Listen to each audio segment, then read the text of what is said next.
तो गाइस आज हम बात करेंगे पीडीजे यूनिवर्स के यूआई मॉन्स्टर्स के यूआई मोड के बारे में, क्योंकि मैंने जो पिछली जोहान वर्सेस यूआई डैनियल वाले मोड की वीडियो बनाई थी वो काफी ज्यादा डिटेल में होने की वजह से कुछ भाइयों को कंफ्यूज कर गई थी। लेकिन अगर मैं मेन मुद्दे की बात करूँ तो अगर डैनियल यानी कि ओजी डैनियल अपने यूआई मोड में होगा तो वो जोहान शियोंग को हरा देगा, मैं यही बोल रहा था। और जोहान को हराने से पहले अगर उसका यूआई मोड खत्म हो गया तो डैनियल हार जाएगा। इसलिए मैंने सोचा एक बार यूआई मोड के ऊपर भी वीडियो बना देता हूँ ताकि किसी को कोई भी कंफ्यूजन ना हो। और उसी वीडियो के कमेंट सेक्शन में एक भाई ने मुझसे पूछा था कि क्या मैं ये एक्सप्लेन कर सकता हूँ कि गुग्जा का यूआई मोड कमजोर क्यों है। और उम्मीद करता हूँ आप क्वेस्टिज्म वाले गुग्जा को भूले नहीं होंगे जिसका कनेक्शन यामाजाकी क्लैन से है। और इसी वीडियो के कमेंट सेक्शन में एक भाई ने ये भी कहा था कि लुगिसम के राइटर ने एक इंटरव्यू में कहा है कि यूआई मोड किसी को स्ट्रॉन्ग नहीं बनाता। इसीलिए सबसे पहले मैं इन दोनों सवालों का ही जवाब देता हूँ जिससे यूआई मोड के ऊपर जितने भी डाउट हैं आपको वो क्लियर हो जाएंगे।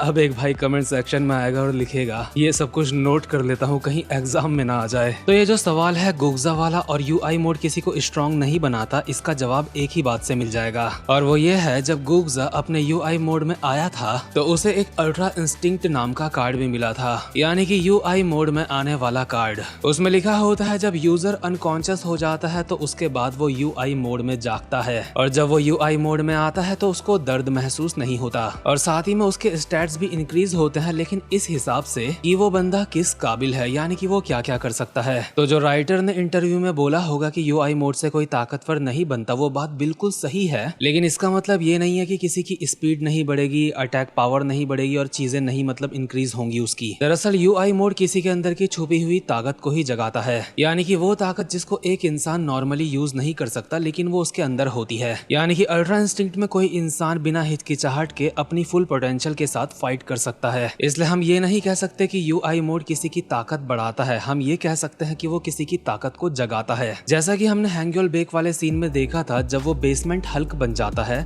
तो उसकी ताकत बढ़ जाती है, इसमें हम कह सकते हैं कि इसकी ताकत बढ़ गई थी। लेकिन डैनियल पार्क के केस में या फिर जो भी बंदा यूआई मोड में जाता है उसके केस में हम ये नहीं कह सकते कि वो ताकतवर बन जाता है यूआई मोड में जाने से। बस यूआई मोड में जाने से वो एफर्टलेसली बिना हिचकिचाए बिना डर के किसी से फाइट कर सकता है। और यहाँ पे प्लस पॉइंट ये भी है कि यूआई मोड में जाके किसी को दर्द महसूस नहीं होता और यही चीज आपने हंट ऑफ गन पार्क वाले आर्क में भी देखी थी। उस समय आप लोग यही सोच रहे थे ना कि गन पार्क इतना ज्यादा डैमेज लेने के बावजूद भी मस्त करके कैसे फाइट कर रहा है। तो यहाँ पे अल्ट्रा इंस्टिंक्ट वाले कार्ड में साफ लिखा है कि अल्ट्रा इंस्टिंक्ट में दर्द नहीं होता और जब दर्द नहीं होता और बिना हिचकिचाहट के बिना कुछ सोचे समझे इंसान आराम से फाइट कर सकता है तो ऑब्वियसली उसका फाइट में फोकस बढ़ेगा तो स्पीड बढ़ेगी और अटैक पावर भी बढ़ेगी। देखो यार, उम्मीद करता हूँ कि इतना आप समझ चुके होंगे। इसके बाद बात करते हैं गुग्जा की कि वो यूआई मोड में आने के बावजूद भी इतना कमजोर क्यों था। तो वो कमजोर इसलिए था जैसा कि कार्ड में लिखा है कि यूआई मोड में आने के बाद किसी के स्टैट्स बढ़ेंगे लेकिन उसकी एबिलिटीज के हिसाब से। और गुग्जा एक ऐसा बंदा है जिसके अंदर कोई खास एबिलिटी होती नहीं है। उसे अल्ट्रा इंस्टिंक्ट वाला कार्ड भी बस इसलिए मिल गया क्योंकि वो किसी न किसी तरीके से यामाजाकी क्लैन से जुड़ा हुआ है और क्योंकि गुग्जा के अंदर कोई खास खतरनाक एबिलिटीज नहीं थी इसलिए यूआई मोड भी उसके स्टैट्स को बहुत ज्यादा नहीं बढ़ा पाया था। और इस गुग्जा वाली बात से यहाँ पे एक बहुत ही ज्यादा इंटरेस्टिंग बात निकल के आती है और वो ये कि हमने 3 तरीके के लोग देखे हैं जो यूआई मोड को इस्तेमाल करते हैं। उनमें से एक कैटेगरी में तो खुद गुग्जा हो गया जिसके अंदर ज्यादा एबिलिटीज नहीं है और उसी हिसाब से उसका यूआई मोड बढ़ता है, यानी कि स्टैट्स बढ़ते हैं। लेकिन आगे चल के जैसे जैसे गुग्जा की एबिलिटीज बढ़ेंगी उसके स्टैट्स भी उतने ज्यादा बढ़ते रहेंगे और उसका यूआई और ज्यादा खतरनाक होगा। लेकिन दूसरी कैटेगरी में आते हैं ओजी डैनियल और सेकंड बॉडी डैनियल। और क्योंकि एबिलिटीज के हिसाब से ही यूआई मोड किसी के स्टैट्स को बढ़ाता है या आसान शब्दों में कहूँ स्पीड, इंड्योरेंस और अटैक को बढ़ाता है, तो ये चीज तो डैनियल पार्क के लिए सोने में सुहागा वाली बात हो जाती है क्योंकि डैनियल पार्क ने ना जाने कितने ही बंदों की एबिलिटीज को कॉपी करा है। इसलिए एबिलिटीज की तो उसके अंदर कमी नहीं है, उसके अंदर ऑलमोस्ट सारी एबिलिटीज हैं और जो नहीं भी है